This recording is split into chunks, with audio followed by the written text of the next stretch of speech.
A paz do Senhor, queridos! Estamos iniciando mais uma videoaula subsídio de seu canal EBD Fácil e Motivadora. E na aula de hoje nós comentaremos a lição de número 2. Como viveremos na Babilônia? Nós estamos dando prosseguimento ao nosso estudo bíblico deste trimestre, o qual estamos comentando a lição na cova dos leões, o exemplo de fé e coragem de Daniel para o testemunho cristão em nossos dias. E hoje, dando prosseguimento aos nossos estudos bíblicos deste trimestre das lições jovens, estaremos comentando a lição de número 2. Como viveremos na Babilônia? Na semana passada, nós iniciamos nossos estudos fazendo uma lição introdutória, conforme o autor da lição assim nos orientou pelo script da lição. E hoje estaremos adentrando dentro do livro de Daniel, para estudar justamente o que o texto bíblico nos mostra desse relato profético e histórico, como assim comentamos na aula passada. Então, nessa lição de hoje, nós já vamos ver os jovens hebreus sendo colocados dentro de uma cultura diversa da sua, ou seja, totalmente ao avesso daquilo que eles aprenderam com seus pais no templo de Salomão, ou seja, quando ainda estava erguido, porque até essa época ainda estava erguido na primeira leva de judeus. É isso que nós vamos estudar nesta lição de hoje. Quando os jovens são transportados de Jerusalém para a Babilônia, uma região localizada ali dentro da Mesopotâmia e suas diversas áreas. Então, meus amados irmãos, o autor vai começar a lição falando já da chegada de Daniel e seus amigos na Babilônia. Esse é o primeiro tópico da lição, falando sobre deportados para uma terra estranha. Nós sabemos que o exílio babilônico ele se inicia no ano de 605 a.C., mas neste momento o que acontece ali é a primeira leva de judeus. Por que nós falamos a primeira leva? Porque é justamente nesta data, neste período, que o rei Nabucodonosor leva cativos para a Babilônia a nobreza real, algumas pessoas que faziam parte do alto escalão da cidade de Jerusalém. E dentre esses estava Daniel e seus amigos. Então, neste primeiro ponto, o autor vai destacar justamente isso, que o cativeiro babilônico ele se deu em três fases. A primeira fase, que é a primeira leva de cativos sendo levado, são membros da realeza, membros da nobreza real de Jerusalém, a qual provavelmente Daniel fazia parte, porque ele e seus amigos estavam inclusos dentro desta leva de cativos. A segunda leva de cativos aconteceu no ano 597 a.C. Nesta leva de cativos aqui é onde leva os trabalhadores, ou seja, leva os artesãos, muitos sacerdotes e jovens que estavam destinados a trilhar uma vida profícua em Jerusalém. Dentro desta leva, só a critério, para a curiosidade dos irmãos, é que Ezequiel está nessa segunda leva. E a terceira leva é justamente quando acontece de fato a destruição total de Jerusalém, destruição do templo de Salomão, destruição de todas as coisas, dos muros de Jerusalém, ou seja, a cidade foi deixada às ruínas, sendo todo o povo praticamente levado cativo para a Babilônia, ficando só alguns ali na terra, ou seja, os mais pobres e miseráveis do reino de Judá. Diante disso, nós vamos perceber que Daniel é levado na primeira leva, juntamente com os seus amigos. Esse é o segundo subtópico da lição.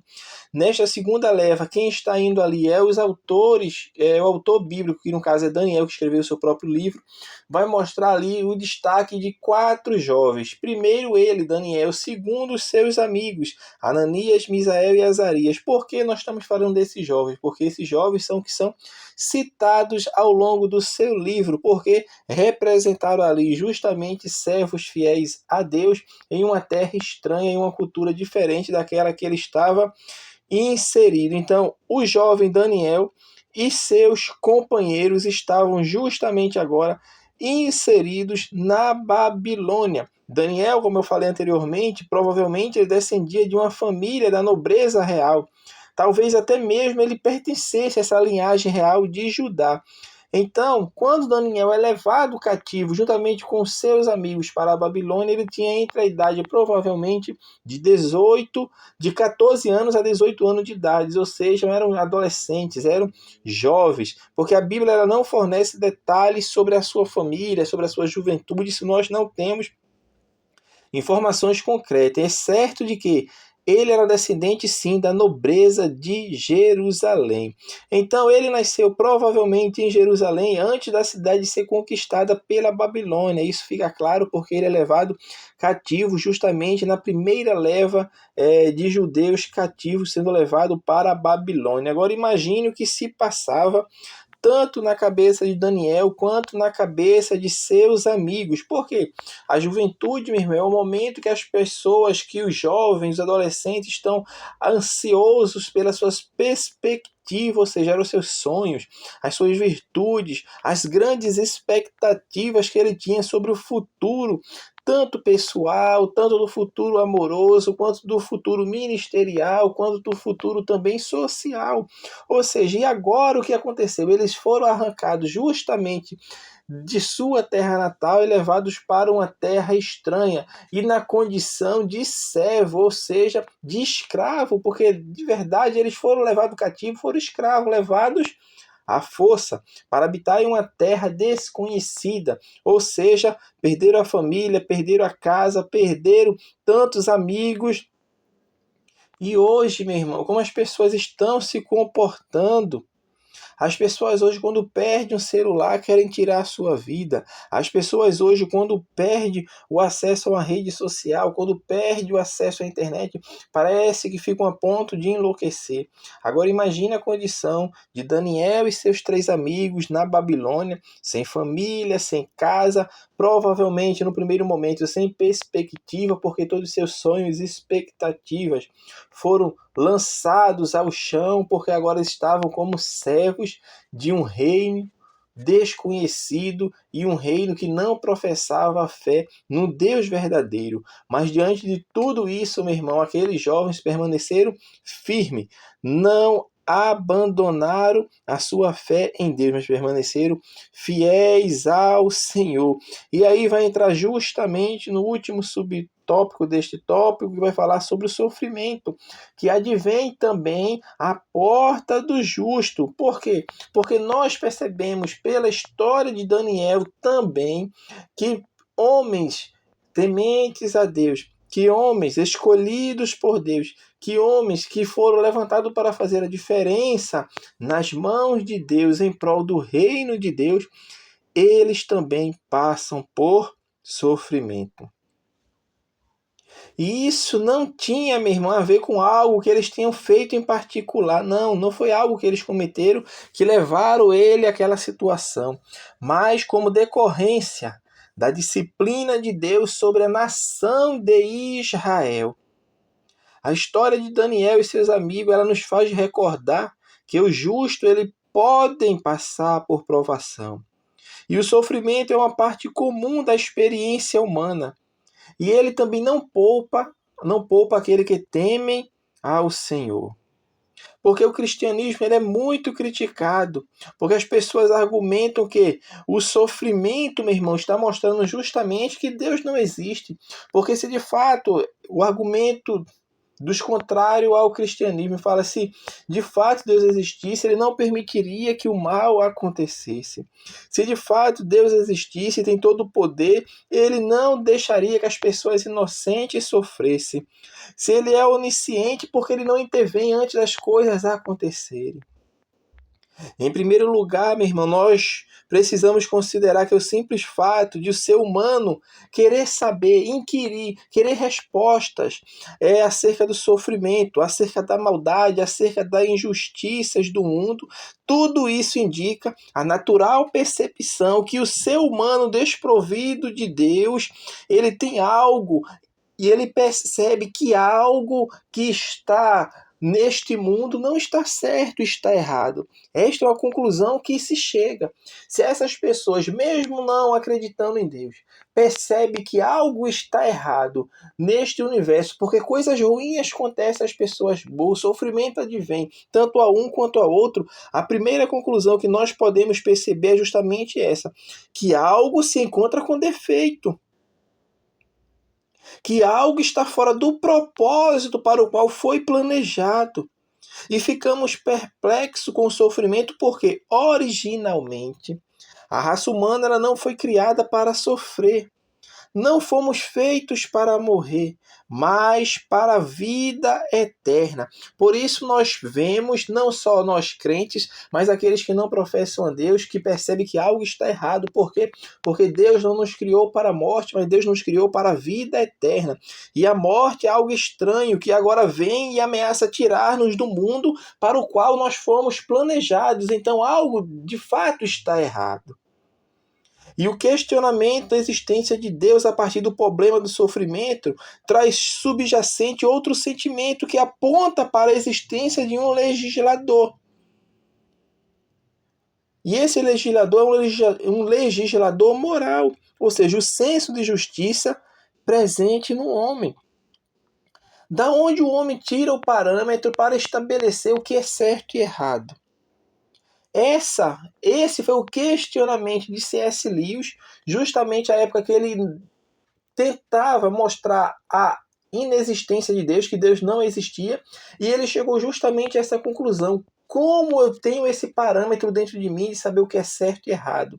É óbvio que aqui nós vamos fazer uma análise biográfica, um relatório biográfico do C.S. Lewis, mas é só para mostrar que um homem que no século XX revolucionou com seus escritos o cristianismo, principalmente com um dos seus livros mais famosos dentro do cristianismo, que é Cristianismo Puro e Simples, bem como os irmãos conhecem e ouviram falar das Crônicas de Nárnia, que foi escrita por C.S. Lewis. Então esse homem era um ex-ateu que se converte ao cristianismo justamente por entender a existência de um legislador moral, ou seja, alguém colocou no ser humano princípios morais absolutos que ele consegue, mesmo que não acredite em Deus, estabelecer um parâmetro do que o que é certo e do que é errado. Então, meu irmão, o que nós estamos falando aqui é que, sim, o sofrimento ele vem para o justo, bem como para o injusto.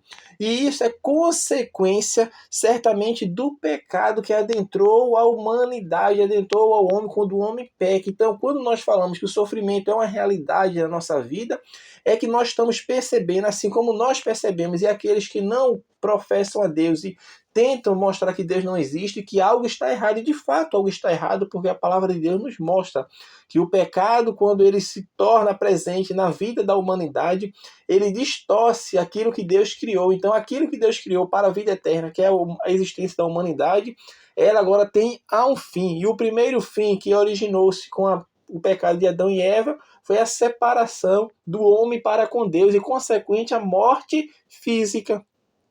Então a morte adentra dentro da humanidade, a morte física quanto a espiritual.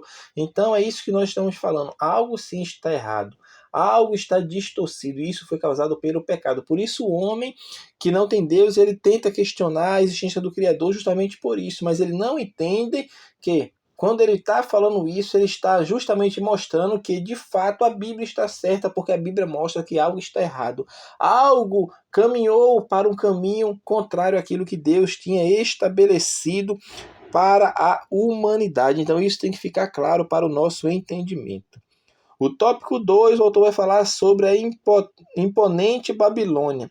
Neste ponto aqui, o autor vai trazer alguma descrição da capital imponente, ou seja, mostrando ali a Babilônia, que era uma cidade que foi construída às margens do rio Eufrates, era uma cidade-estado, era um importante centro comercial, tanto entre o Oriente como o Ocidente. Então Daniel estava certamente com os jovens que foram com ele, admirados de toda aquela plenitude, de toda aquela beleza a qual estava diante dos seus olhos, talvez algo que ele nunca tivesse visto, como estava vendo agora em Babilônia.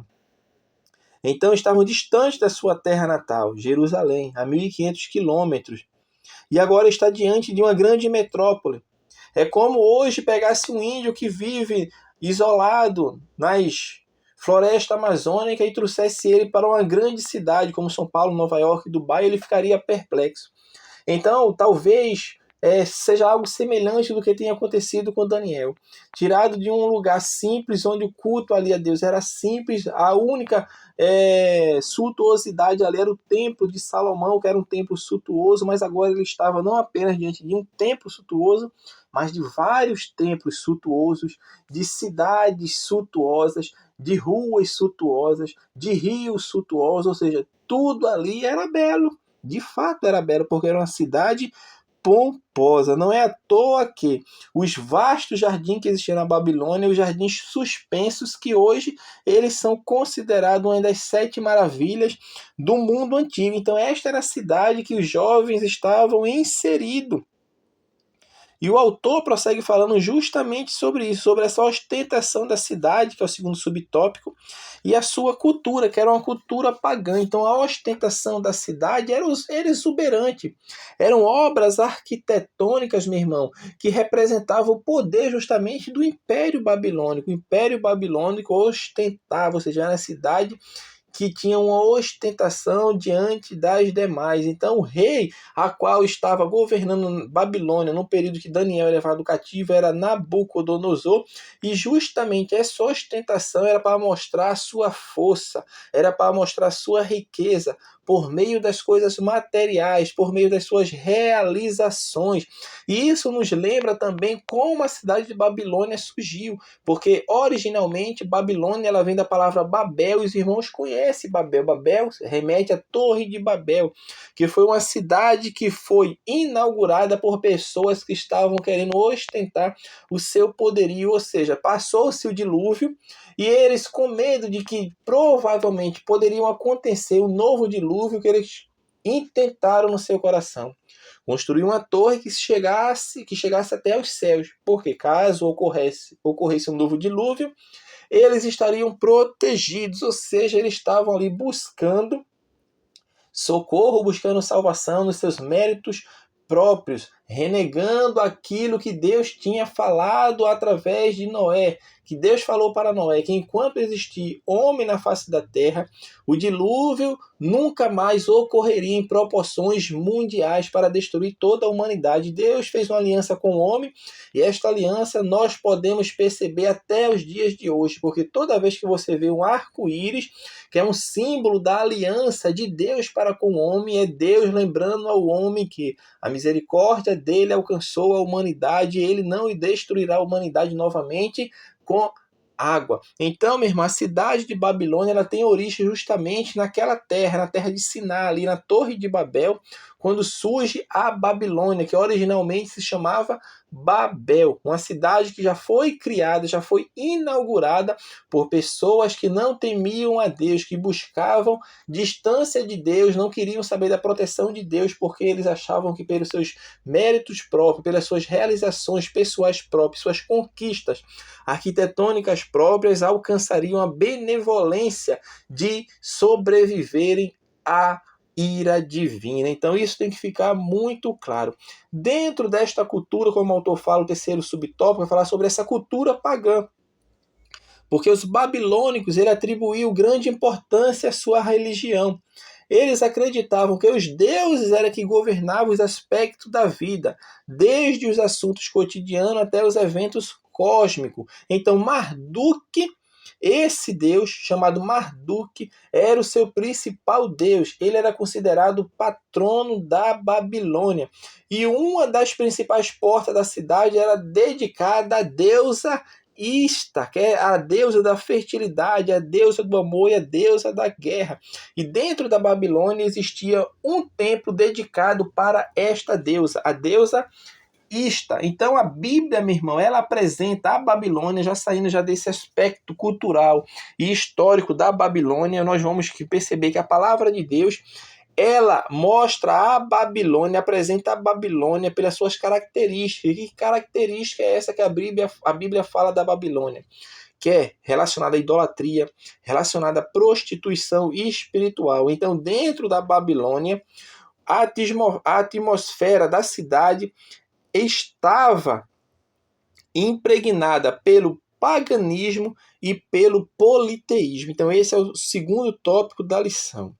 O terceiro tópico da lição vai falar sobre a cultura e o espírito da Babilônia, símbolo de oposição aos valores divinos. Isto era o que estava ali na Babilônia, porque de acordo com a palavra de Deus, Babilônia ela é tanto um lugar geográfico, quanto ela também representa um sistema reprovável diante de Deus e os seus valores espirituais. Então, dentro deste aspecto da Babilônia como uma representação de um sistema que é reprovável diante de Deus, ainda hoje nós percebemos que esse espírito, que essa cultura da Babilônia, ela permeia a sociedade. E como que nós percebemos isso? É simbolizando a rebelião, simboliza as ideologias mundanas, e tudo isso para confrontar a verdade divina. Então a Babilônia é uma metáfora para a idolatria, para o paganismo, para a falsidade religiosa, bem como também para a degeneração moral, a inversão de valores, depravação, materialismo que é tão presente nos sistemas políticos, no sistema cultural, no sistema midiático e econômico.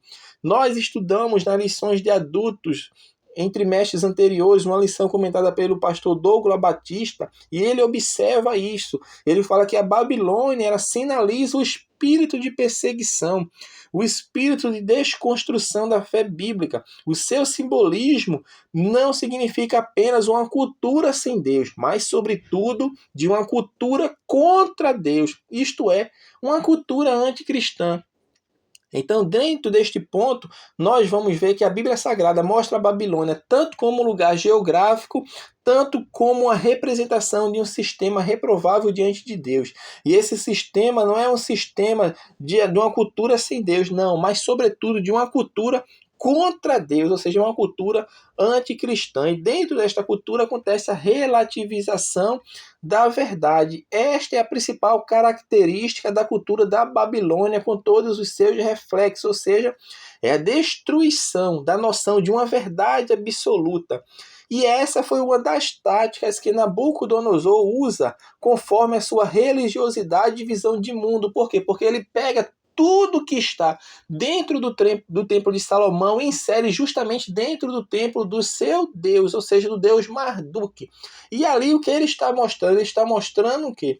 O Deus hebreu, que os povos que agora foram trazidos de Jerusalém, os hebreus, os israelitas, estão agora de frente, vendo os itens sagrados que foram separados para o culto a Deus dentro de um templo pagão. Ou seja, ele, além de profanar, que ele tornou as coisas sagradas, as coisas divinas comum, ele está relativizando, mostrando que não necessariamente aquilo tem que estar naquele templo, mas aqui também, ou seja, colocando tudo, vamos fazer assim, na mesma sacola. Então, para os hebreus, meu irmão, os objetos de ouro ele possuíam um enorme valor espiritual, feito por artesãos que amavam a Deus, representavam a relação do povo com o Senhor e apontavam para a santidade, apontavam para a glória de Deus. Contudo, o autor prossegue dizendo que, ao serem transportados para a Babilônia, tais utensílios, postos ao lado de outros tantos objetos, passaram a representar somente uma conquista de guerra, da mesma forma como qualquer outro artefato. Então, essa relativização do absoluto, minha irmã, ela é endêmica na sociedade a qual nós estamos vivendo, na sociedade que nós chamamos de pós-moderna, sobretudo no Ocidente. Quer você acredite em Jesus, em Buda, nos Beatles, nos cristais, na Mãe Terra ou qualquer outra coisa que seja do seu interesse, tudo é considerado em pé de igualdade, pois tudo tem a mesma validade para os relativistas. Então é isso que é a relativização da verdade. Muitas pessoas estão convencidas de que essa é, de longe, a posição mais segura a adotar. E tudo isso, meu irmão, está contrário à palavra de Deus, porque eles afirmam que não há verdade absoluta. E nós falamos, sim, há uma verdade absoluta, porque nós temos essa verdade absoluta, que é a Sagrada Escritura, que foi deixada por Deus para seguirmos. Ela é a nossa única regra de fé e prática. O autor também vai falar sobre a religião que conduz à imoralidade. Na verdade, aqui este é o terceiro subtópico que vai mostrar justamente a religião que conduz à imoralidade. Nós falamos que os babilônicos ele tinham grande interesse pela religião.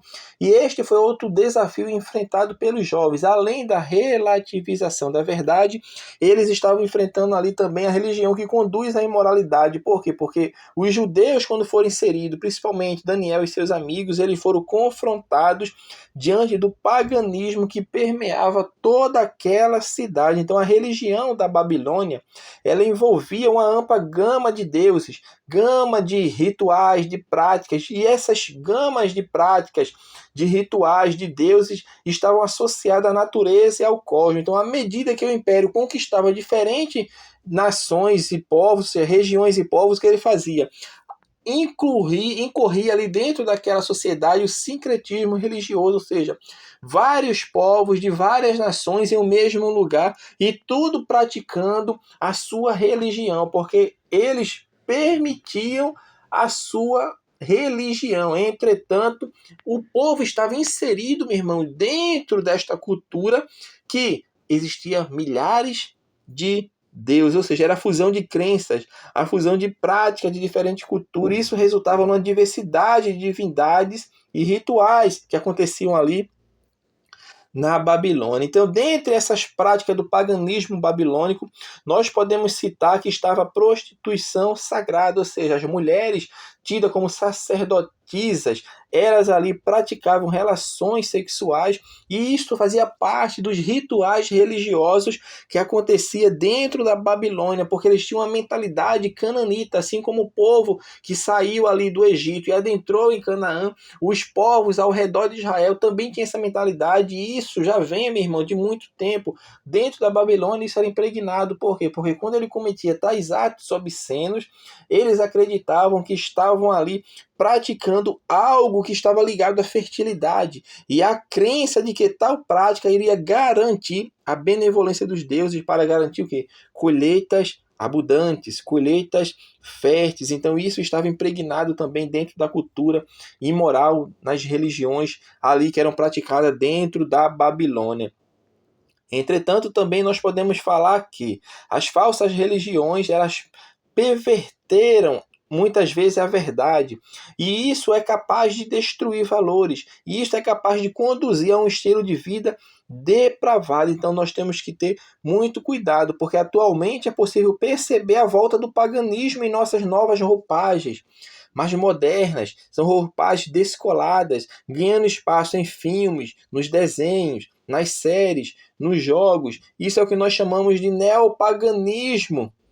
E esse neopaganismo, nos dias atuais, ele abraça o politeísmo, reconhece e adora uma variedade de deuses, e tudo isso para conduzir justamente ao sincretismo religioso, que é muitas vezes nós percebemos isso praticado nos nossos dias. Então isso é o neopaganismo, é a cultura ainda babilônica fazendo discípulos nos dias atuais. Isso que nós temos que entender também e perceber. E o quarto tópico da lição, essa lição é uma lição um pouco diversa das outras, porque o autor fez em 4 tópicos. O quarto tópico, para nós encerrarmos, vai falar sobre uma cidade para se testemunhar e testemunhando no mundo. Então, os jovens estavam inseridos na nova cidade, que estava carregada de cultura diferente, de uma cultura opressora. Era esperado o quê? Que Daniel e seus amigos tivessem uma postura de vou me recluir, vou me afastar. Se fosse uma das opções, né? Tementes a Deus, jovens que andavam com Deus, vou viver isolado. Ou vou fazer o contrário, eu vou viver me rebelando. Eu vou viver buscando depor, tirar este rei do império. Vou ser um opositor ferrenho. Não, mas não é isso que nós percebemos. Nós não percebemos nem Daniel e seus amigos se isolando e nem percebemos em atitude de rebelião. Mas vemos que o caminho que foi trilhado por ele foram uma postura de serviço, uma postura de participação e responsabilidade dentro da cidade estrangeira. Então, nós vemos que eles viveriam dentro da Babilônia mas não deixariam a Babilônia viver dentro deles. E qual pode ter sido a razão deles adotarem essa postura? Era somente uma tática de sobrevivência? Era apenas uma conveniência social para proteger as suas vidas? Ou havia algo mais significativo que os movia a ter um engajamento prudente na Babilônia? E certamente, meu irmão, a resposta era que eles conheciam aquilo que Deus falou através do profeta Jeremias sobre os judeus, que eles deveriam viver na terra onde seriam transportados. O Senhor Deus falou para o povo, e quando o homem ouve a palavra de Deus, ele vive bem aonde quer que seja.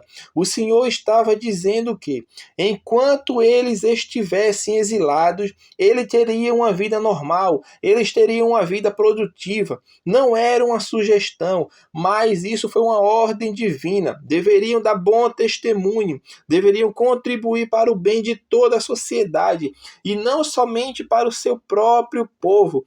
O mandato cultural e social dado por Deus muitas vezes subverte a lógica humana, afinal de contas, eles estariam vivendo sobre o jugo dos dominadores, e mesmo assim deveriam envolver-se com a cidade e buscar a paz e prosperidade. Acontece que o Senhor estava dando uma lição ao seu povo. Se não foram fiéis em tempos de bonança e liberdade, deveriam fazer brotar a fidelidade durante o cativeiro.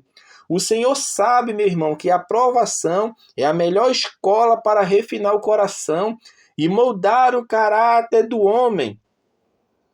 E nós, quando nós tomamos consciência de nossa responsabilidade no mundo, recordamos da pergunta que o povo israelita fez diante do exílio: como então viveremos?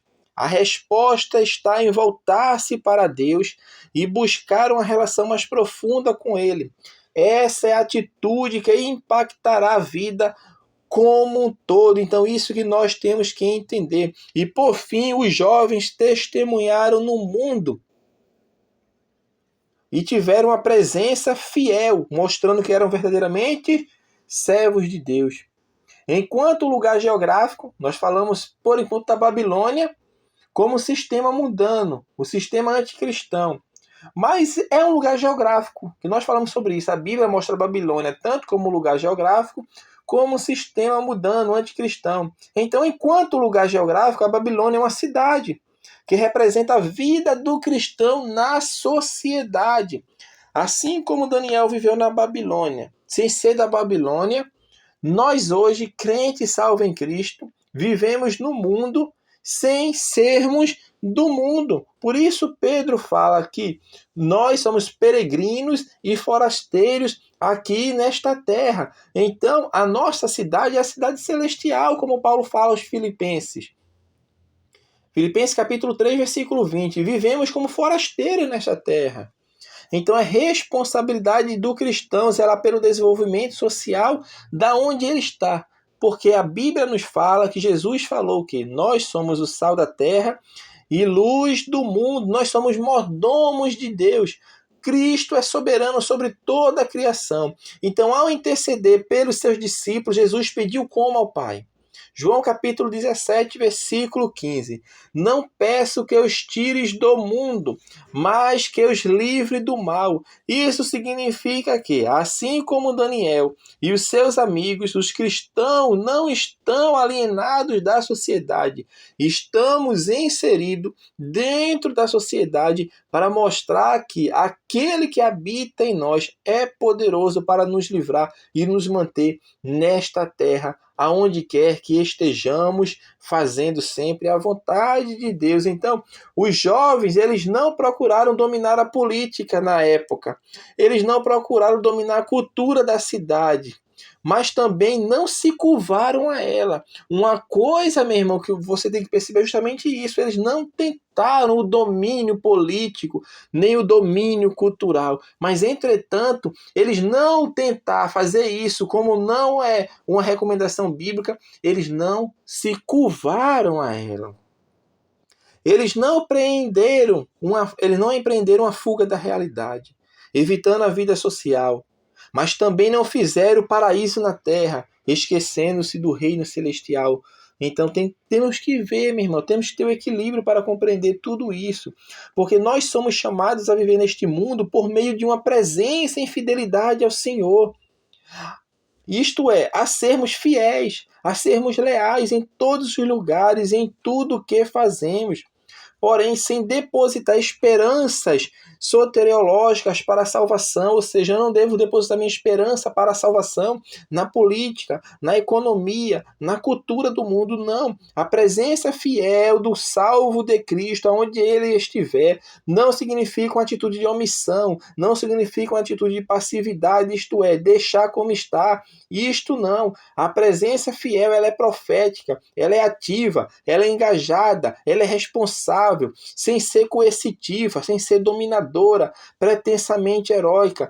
Ela é carismática, pois é o Espírito Santo que capacita o seu povo por meio de dons para a vida em comunidade e fornece uma postura que percebe o mundo em sociedade regido por certos valores estruturais necessários para a boa vida. E como tal, meu irmão, ao participar da vida pública, assim como Daniel e seus amigos, o cristão irá fazê-lo sob o entendimento de que tal participação decorre da graciosidade divina e todos os seus talentos, todos os seus dons espirituais e habilidades profissionais devem servir ao bem comum, dentro de uma concepção de unidade onde ele está inserido e de diversidade, porque era assim que era a Babilônia. Então, assim, nós estamos encerrando a lição de número 2 das lições bíblicas jovens e comentamos a lição que fala sobre como viveremos na Babilônia. Que Deus abençoe os irmãos e até a nossa próxima aula, se assim o Senhor permitir.